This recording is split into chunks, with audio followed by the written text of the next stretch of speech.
Dieu résiste aux orgueilleux. Mes enfants, soyez bénis pour votre présence qui montre votre foi et votre humilité. Encore aujourd'hui se vérifient mes paroles.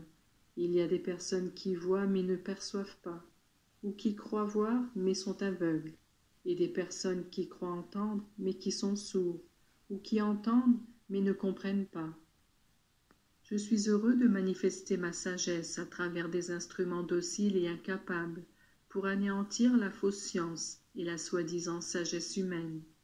Venez donc, âme simple, vous nourrir de ma parole.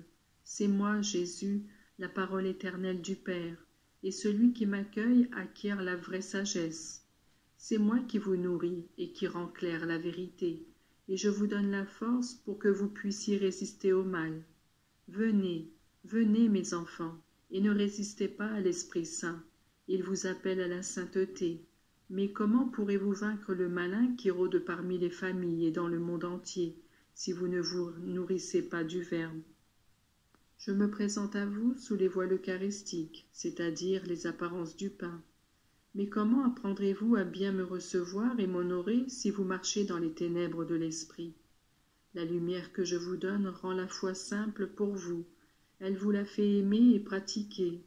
N'éloignez donc pas les âmes de moi et de ma mère. Est-ce que peut-être je ne vous ai pas dit « Venez à moi, vous tous qui êtes fatigués et oppressés ».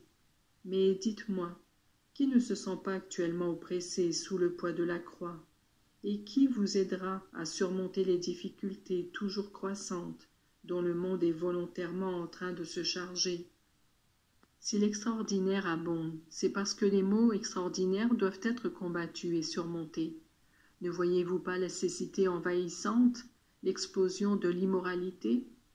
Ne vous semble-t-il pas que ces ports dans lesquels étaient entrés les démons que j'avais chassés du possédé dont parle l'Évangile gambadent partout, faisant des prosélytes avec les films obscènes, avec la pornographie et avec tous ces moyens que vous connaissez? Je veux vous dire combien je suis plein d'amertume pour le mal, qui m'arrache du cœur les âmes. Ces âmes, je les ai conquises à un prix élevé.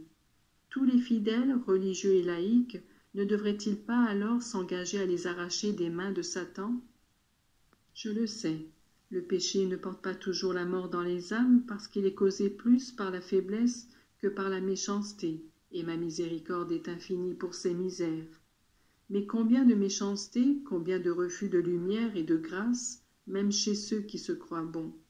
L'esprit de suffisance qui a causé l'expulsion de nos premiers parents hors du paradis terrestre, l'esprit d'orgueil qui a transformé les anges en démons, est encore le même qui domine actuellement l'intelligence humaine, et qui sait quelle ruine il produira dans le monde. Dieu résiste aux orgueilleux. Les péchés contre l'Esprit Saint découlent de cet orgueil qui arrive à nier l'existence de Dieu ou bien qui prétend juger son action.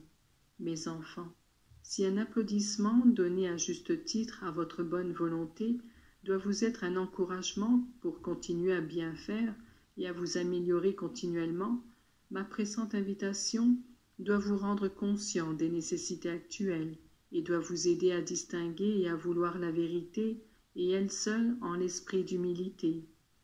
Mes enfants, le monde se perd par l'orgueil. Vous gagnerez vos batailles en pratiquant l'humilité. Je vous veux humble de cœur comme moi, humble dans vos maisons dans lesquelles ne doit jamais manquer votre sourire, reflet du mien, humble dans vos groupes, dans lesquels vous vous tiendrez toujours à la dernière place, et où, en faisant ainsi, vous ferez régner la charité, humble avec le Seigneur, sachant jouir de ce qu'il vous donne, des petites et des grandes choses, et sachant demander pour vous et pour les autres ce qu'il plaît au Seigneur. Je vous veux humble avec vous-même, parce que vous n'avez pas à vous estimer meilleur, plus compétent, plus sage que ce que vous êtes. Humble pour pouvoir demeurer dans mon cœur, pour que vous puissiez agir toujours en mon nom et me laisser agir en vous. Humble pour que vous puissiez conquérir le ciel, parce que, après que les premiers orgueilleux ont été chassés, aucun orgueilleux ne pourra jamais y entrer. Donnez-moi, mes enfants, avec humilité et avec confiance, vos misères. Moi, comme déjà je l'ai dit au paralytique que 4 hommes m'avaient fait descendre du toit pour que je le guérisse, je vous répéterai, vos péchés vous sont pardonnés. Aux seuls humbles arrive la parole du pardon et de la miséricorde. Vous devez toujours être parmi eux.